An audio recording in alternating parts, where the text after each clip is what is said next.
Hello guys, welcome back to your YouTube channel SK मैं हूं आपका एजुकेटर सर शिवम मिश्रा। और आई होप आप लोग कॉपी भर के आए होंगे। देखिए, एक दिन का टाइम मिला था तो फिजिक्स में आपको पता है कि एक दिन में तो कुछ नहीं हो पाएगा, लेकिन मैं जो आपको टिप्स ट्रिक्स और कुछ डेरिवेशन बताए थे, आशा करते हैं कि आपका आया होगा। और आया भी है, आपको मैं दिखा रहा हूँ अभी। ठीक है ना। एक बात ध्यान देना, जो बच्चा फिजिक्स में भरा होगा कॉपी, हर एक प्रश्न का आंसर किया होगा, वो चाहे गलत ही आंसर किया हो तो वो अच्छा नंबर स्कोर 101% करेगा। ये मैं आपको गारंटी के साथ दे रहा हूँ। 70 नंबर आपका पूर्णांक था। और जितने बच्चे हैं फिजिक्स में, सभी जिले के जो बच्चे हैं, अपना पेपर कोड मेंशन कर दीजिएगा ताकि मैं आने वाली वीडियोस में इसका फुल सोल्यूशन करवा पाऊँ। और हाँ, केमिस्ट्री का बेहतरीन तोड़ेंगे क्योंकि 2 दिन का टाइम है। 2 दिन में तो पूरी केमिस्ट्री सर धुआं धुआं कर देंगे, टेंशन नहीं लेना है। कुछ बच्चे, मुझे पता है, निराश भी हो गए क्योंकि फिजिक्स एक ऐसा सब्जेक्ट है जिसमें कुछ टाइम चाहिए था, लेकिन हमारे एग्जामिनर चाचा ने टाइम दिया ही नहीं सर। एक दिन का टाइम दिया था, लेकिन मैंने जो टिप्स बताया था, अगर आप उसे फॉलो किए होंगे तो आप चिंता मत करिएगा। अगर आप पूरे क्वेश्चन किए हैं, कुछ भी किए होंगे, तो आप पास हो जाएंगे, इसकी मैं आपसे गारंटी लेता हूँ। ठीक है ना। 3 घंटे 15 मिनट का टाइम मिला था। 70 नंबर पूर्णांक पूर्णांक था। जैसे मैं आपको बता रहा था, पेपर में सेम टू सेम एग्जैक्ट देखिए, सभी प्रश्न का नानिवाद था। 5 खंड थे, अ ब स द य। अ बहुविकल्पी था 1 नंबर का, ब लघुत्तरी अति लघुत्तरी 1 नंबर का, खंड स लघुत्तरी टाइप 1 2 नंबर का, खंड द लघुत्तरी सेकंड टाइप प्रकार का जो कि 3 नंबर का था, और खंड जो यह था आपका, यह विस्तृत उत्तरीय प्रश्न बना था जो कि आपके 5 अंकों के थे, मतलब 5 5 नंबर के। और इस खंड के चारों प्रश्नों में आंतरिक विकल्प का आपको चयन भी दिया गया था। और ऐसे प्रश्नों को आपको, मतलब कि आप अथवा में कर सकते थे, इस प्रकार से आपको करने के लिए बोला था। ठीक है ना। पेपर में, पेपर आपका दोनों वर्जन में था। आपका देखेंगे इंग्लिश वर्जन और हिंदी वर्जन दोनों था। मैं आपसे बोलता था कि आप लोग न्यूमेरिकल ज्यादा करेंगे तो ज्यादा बेहतर रहेगा। देखिए, ये मैं कल आपको करवाया था, पेपर में ही करवाया था, कल ही करवाया था कि यदि एक तार है, उसकी लंबाई को 2 गुना खींच कर दिया जाए तो प्रतिरोधकता क्षमता क्या होगी, 2 गुना बढ़ जाएगी। यानी कि राइट ऑप्शन आपका 4 ऑप्शन, 4 आंसर। √3 अपवर्तनांक वाले प्रिज्म का अपवर्तन कोण और न्यूनतम विचलन कोण बराबर है, तो न्यूनतम विचलन कोण, मैंने ये भी आपको लाइव क्लास में मैंने करवाया था। और अगर आपको भरोसा नहीं हो रहा है तो आप टेलीग्राम पे जाइए, जो मैं पेपर प्रोवाइड किया था बच्ची, वहीं से आपका बना हुआ प्रश्न है और आया हुआ भी है, आया हुआ भी है। इसलिए मैं कहता हूँ, जो आपको मैं पेपर प्रोवाइड करूंगा वहां से आपके प्रश्न संभावित रहते हैं, एकदम फंसने वाले। अंडर एलसी का मात्रक यहाँ पे, जहाँ एल प्रेरकत्व और सी क्या है आपका धारिता है, हर्टज होगा, हेनरी होगा, फैराड होगा, या फिर सेकंड होगा। फिर यहाँ पे आपका था कि किसी प्रकाश वैद्युत सेल के लिए देहली तरंग लेमडा 0 है। किसी अन्य सेल जिसके कैथोड का कार्यफलन पहले से n गुना हो, तब अन्य सेल के लिए देहली तरंग दैर्ध्य कितना होगा। उसके बाद यहाँ पे एक अभिक्रिया दी गई है जो कि W कण है, और मैंने आपको ये भी करवाया भी था कि ये आपका अभिक्रिया आएगा। और ये देखिए, सेम टू सेम वही अभिक्रिया यहाँ पे आया हुआ है। 2Hi4 + ZXa Z+2 y की पावर a+2 + W क्या होगा, कण क्या होगा, न्यूट्रॉन होगा, पॉजिट्रॉन होगा, या फिर इलेक्ट्रॉन होगा, या फिर पॉजिट्रॉन होगा। तो ये हमेशा हमेशा आपका क्या रहेगा, यहाँ पे नो न्यूट्रॉन लगाया। उसके बाद यहाँ पे आपका 4 नंबर, आर प्रतिरोध की धारा मापी मुख्य धारा 10% भेजने के लिए आवश्यक संट का प्रतिरोध होना चाहिए, R/9, 11R, 9R या R/11। तो ये आपके पूरे पूरे ऑब्जेक्टिव थे, देख सकते हैं इस बार आए हुए पेपर में। उसके बाद खंड ब है यहाँ पे, सेक्शन बी। अब ये सेक्शन बी मैंने ये आपको करवाया था, चुंबकीय ध्रुव आघूर्ण का व्यंजक और मात्रक लेके मैंने करवाया था। सूक्ष्म तरंगे भी आया, ध्रुवण कोर भी आया हुआ है, और देखिए यहाँ पे धारा घनत्व भी आया हुआ है, और ध्रुवण कोर से क्या तात्पर्य है। और यहाँ पीएन संधि डायोड अग्र अभिनत है, तो उत्क्रम अभिनत, यहाँ पे पीएन संधि डायोड वाला यहाँ पे बना हुआ प्रश्न है।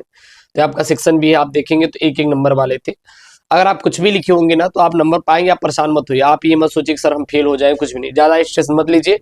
अब केमिस्ट्री में सर हमें 2 दिन का टाइम मिला हुआ है, तोड़ देंगे गुरु जी एकदम एकदम तोड़ के जाएंगे, कुछ भी हो जाए। अगर आप केमिस्ट्री में भाई तोड़ने पाए तो सारा नंबर आपका खींच जाएगा सर, एक बार में खींचेगा, ये बात ध्यान देना।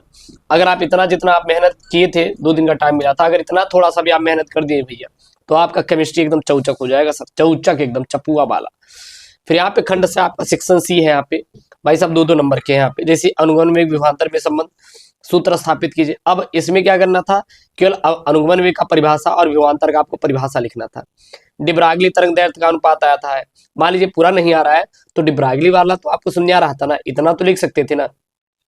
और ये बताइए आपने लिखा है कि नहीं सर, लिखा है कि नहीं आप ये कमेंट कर दो।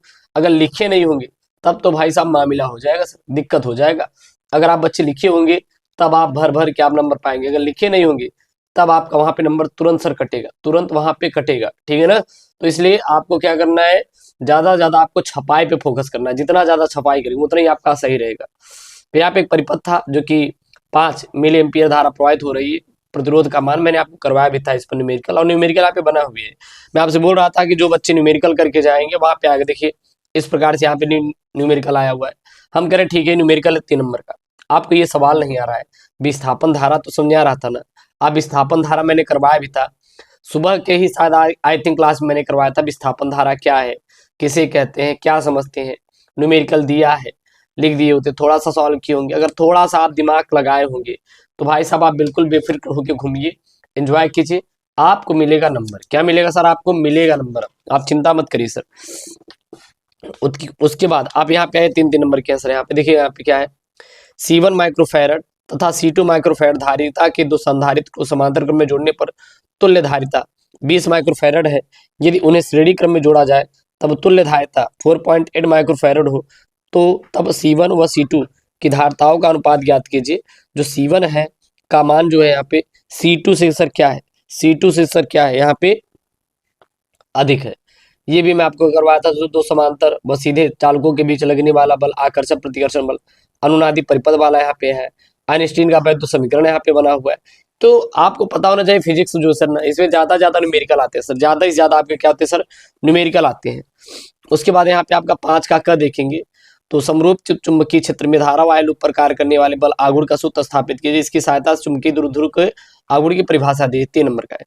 फिर यहाँ पे एक आपका परिपथ दिया गया था और यहाँ से एक बना हुआ न्यूमेरिकल। अगर आप पेपर में कुछ भी इससे रिलेटेड करके आए होंगे तो आपको सर नंबर जरूर मिलेगा। मान लीजिए वो नहीं आ रहा है तो अथवा में करके इन्होंने ये दिया है कि ठीक है अगर वो नहीं आ रहा है तो सर आप ये ज्ञात कर सकते हैं, इसको आपने किया है। और आई होप आप लोग ने पेपर में भरा हो। देखिए विद्युत के चाप के दोनों नियम आपके पूछे थे, हाँ, और एक उन्होंने न्यूमेरिकल भी दिया था। ठीक है, आपको ये नहीं आ रहा है किरचॉफ का नियम वाला तो रटे थे, हाइगेंस का तर्क सिद्धांत तो आप रटे थे कि नहीं? हाँ, इसको कर लीजिए भैया। देख रहे हैं 3-3 नंबर के, 3-3 नंबर के सर आया हुआ है, 3 नंबर के। इधर देखेंगे तो ये आपका है, ये न्यूमेरिकल है पूरा प्रकाश से बना हुआ।